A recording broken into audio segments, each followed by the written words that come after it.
Still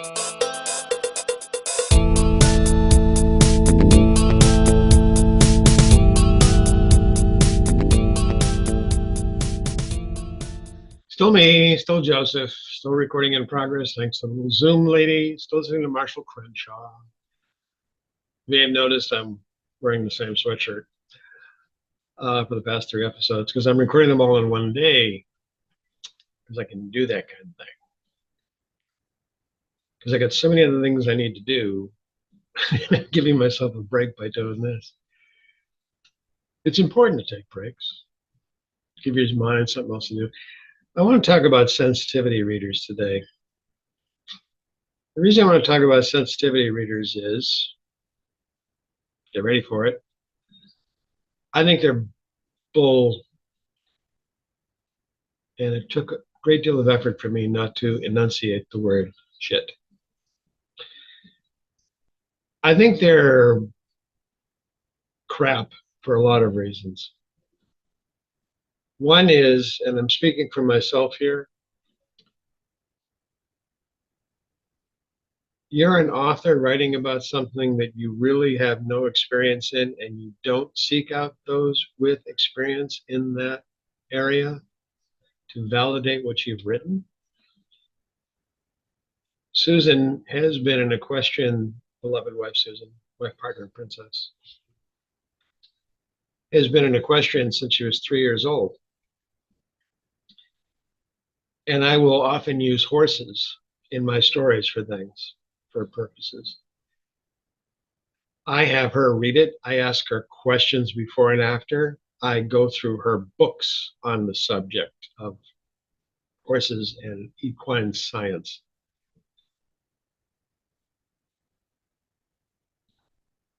And I can't fathom that someone would not do that. And I give her, well, she reads a lot, everything that I'm in process of writing, but she does pay attention to, like equine stuff.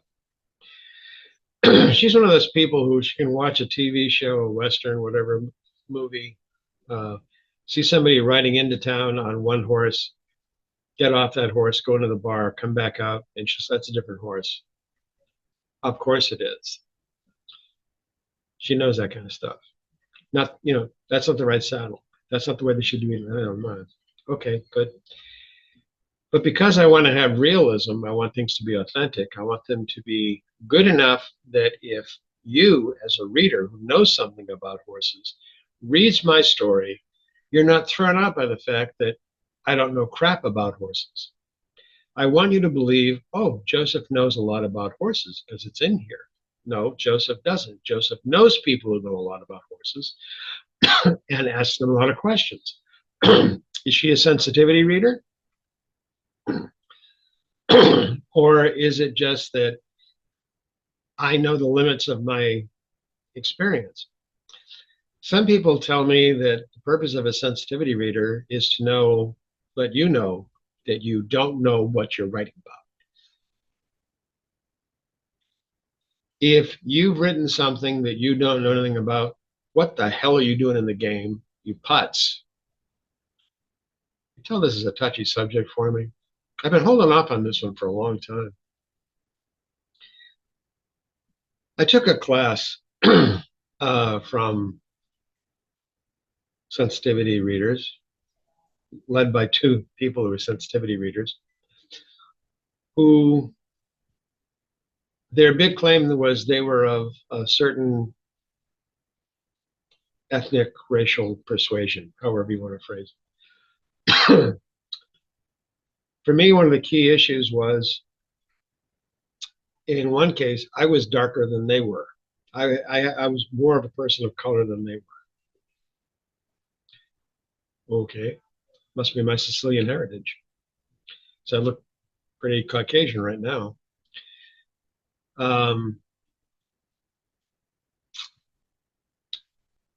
And they were saying words we can use, we can't use, and they read these things for these kinds of elements.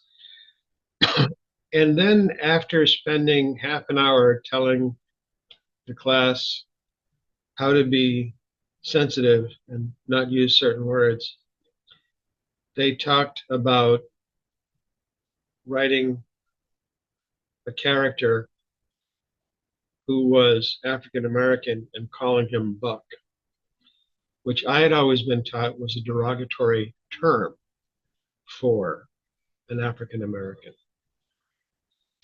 Maybe I didn't know, or maybe I was not of the right color, not the right persuasion, but that offended me. I've written things from a woman's perspective. I've written from animals' perspective. I've written from different cultural perspectives. And in each case, if I'm writing from a woman's perspective, I remember in one of my novels, I so wanted to get a female's reaction to what was going on as exacting as I could. I interviewed 35 women. And I don't mean, hey, tell me about this. I had them on Zoom for like an hour each. And if they were close by, if I knew them from the gym or something, can I get you a coffee? Can we sit down and talk? I got to check something out with you. And I'm taking notes like a son of a gun because I don't have that experience. My biology is different from theirs. My mind is different from theirs. I was not raised as a woman in this society. So I want to know, are they sensitivity readers? Or am I just doing my job as being a competent author? When I started being a full-time author, there was no such thing as sensitivity readers. And then somewhere around COVID time, all of a sudden you had to have sensitivity readers. The problem is, to me, a lot of times, in my case, I've traveled a bit. I've lived in different cultures. 9 times out of 10, I know more about the culture that I'm writing about than the sensitivity reader does, which also offends me. So I guess what it comes down to is if you don't know something that's going to be important in your story, find an expert, find more than one expert, do the background research. A fellow author, Greg Hickey, he had 11 years, I believe, background as a firearm forensics expert in Chicago PD. He comes up with weaponry in his stories, which is brilliant. And on his blog, and in his newsletters, he often shares how to create weaponry. He's published a small pamphlet about it too, I believe. I'll see if I can include a link to the link. He's my go-to.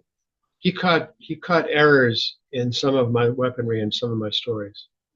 Thank God he read it, right? I caught it fixed. Is he a sensitivity reader for firearms? Maybe. I don't know.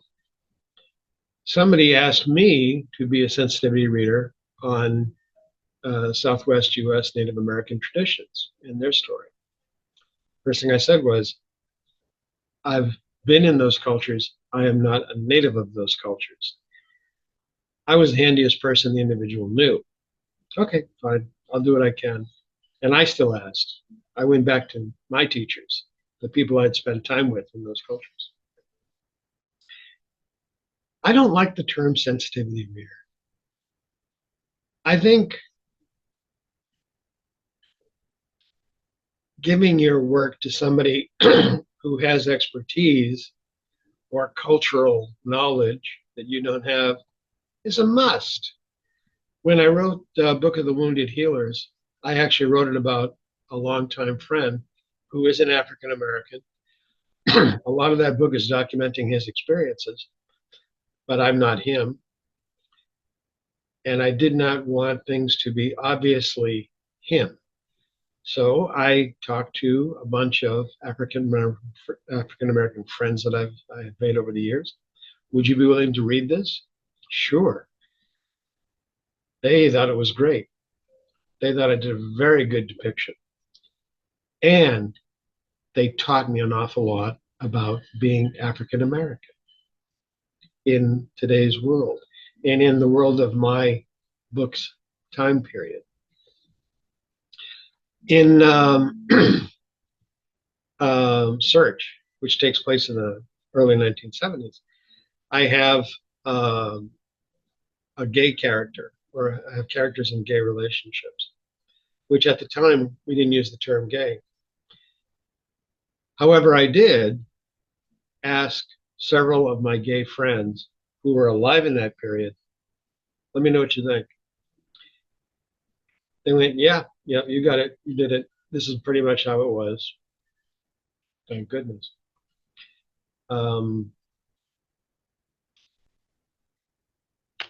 It just makes sense to me to do that, but I would never call it sensitivity readers.